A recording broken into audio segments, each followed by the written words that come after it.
boom, boom. That's that. That's that shit.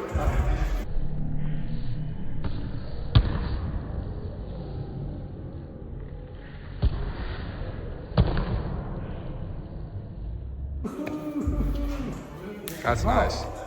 That's nice. I think we're looking good, Schmo. We're looking good? We're looking good. Schmo's ready for his debut.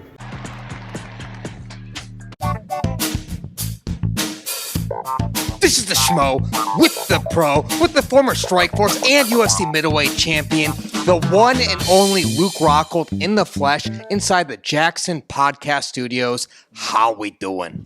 We're living Jaxxon life, training, getting back in the game, do my thing.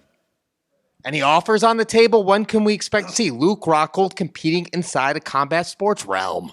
Yeah, I'm just getting my health back. I've been letting those stem cells sink in. I tore my UCL, my elbow last fight, and then ripped it, throwing spears with the tribe even further. So it's been a process. I've been getting back to life and just getting that body back. When the body's back, everything comes. I got a couple offers to fight, but it was a week before Chito's fight. I'm not going to do that to my boy. We need to secure the world title, do what we do, focus on that, and then there's options. I got a lot of options. About to drop a natural wine, something very nice. I've been out in Italy. And my travels to Italy led me to quite a few different vineyards and partnerships and things, and I haven't really been drinking anything other than natural wine. And that's why I feel so fucking good. It's that good shit. You don't get any hangovers from that wine too in Italy. The Schmo's been there. Is it red or white, by the way? It's a little blend of everything. We got a little red. We got a rosé. We got an orange. We got a Pinot Grigio. On skins, baby. It's all on skins. That's why you get the no sulfates. You get all that good stuff, so you can wake up in the morning and still feel like a champion. The great antioxidants too. You can drink that stuff like water over there. Living wine. That's what I'm saying. I'm not gonna lie. Chito got me really kind of pumped on it. Chito and Dr. Baklava, Mr. Action Bronson. So it's changed my game too. I really have put down alcohol and focused on just training. But you need a little release, a little something to kind of take the edge off at times. And natural wine is that thing, man. It makes me feel good. And I want to share that with the public. You never came back with that coffee, though, during the Schmo's interview with Chito. He really wanted that black coffee. What a great guy, right? Right before he goes into the interview with you, he went pick up coffee. I say, please make it black for me. Coffee is here. You gotta come and get it sometimes. Make the man work. But speaking of work, he's got this big fight, biggest fight of his life, UFC 299. Obviously, you're like the big brother. You've been there, done that. You've held that gold strap around your waist. What's the best advice you're giving Chito Vera throughout this championship camp? Sweep the leg, Johnny. Take that fucking leg all day long. Back him up. Chito knows how to beat him. He beat him. And you just gotta, obviously people progress, people get better, but his defense is solid. His pressure is fucking unstoppable. In that realm, stylistically, it's a great matchup for Chito. He's mean. He's got cardio. He's got endurance, and he's got timing. He's got distance, and he's not short like the rest of these guys. He can play that distance game and come in and put it on him. I think he can expect a very similar fight to the first time. Well, Sugar Sean doesn't count that as a loss on his record. Do you think Sean is out of his fucking mind? Just like everybody else these days. You gotta take it where it comes, man. And you're gonna get it again. So enjoy it.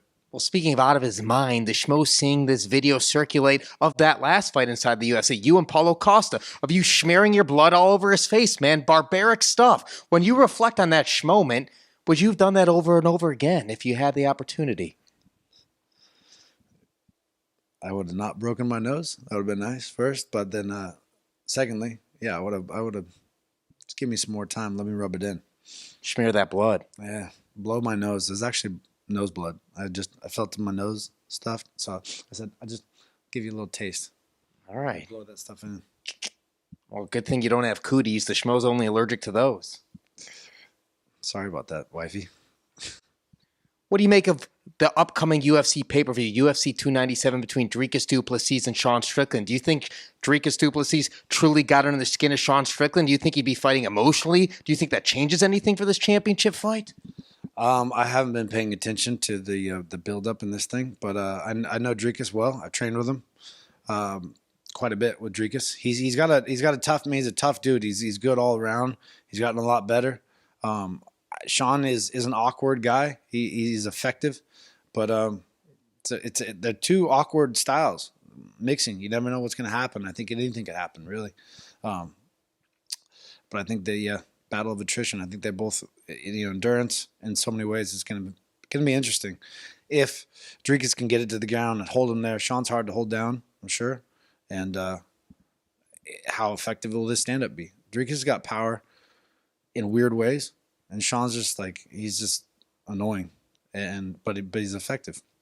A lot of people question the cardio of Dricus. Is the cardio there? And do you also see the championship pedigree within him?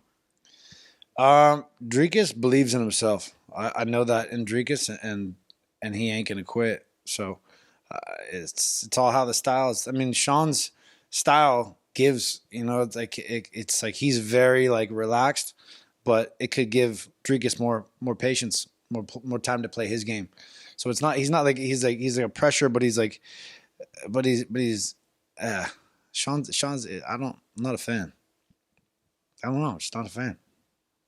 Francis Ngannou is getting the opportunity to box a second time. This time it's Anthony Joshua. You go from Tyson Fury to Anthony Joshua. That's a pretty nice payday. What do you make of this? And do you think he's going to shock the boxing world a second time?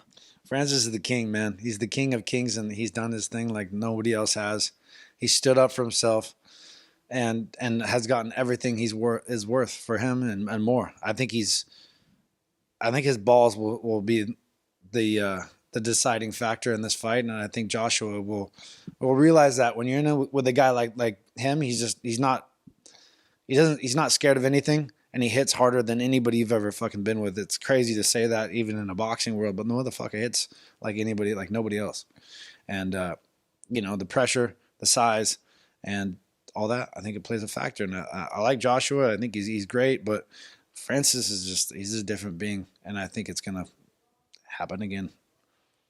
If you were playing matchmaker for the UFC, who's headlining UFC 300?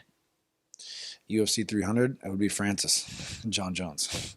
But John Jones is injured, though. He just had to get an elbow surgery. 300 wins 300. April. Oh, it's right here. Shit. Yeah, I mean, I would fucking bring back Francis and fight anybody, really.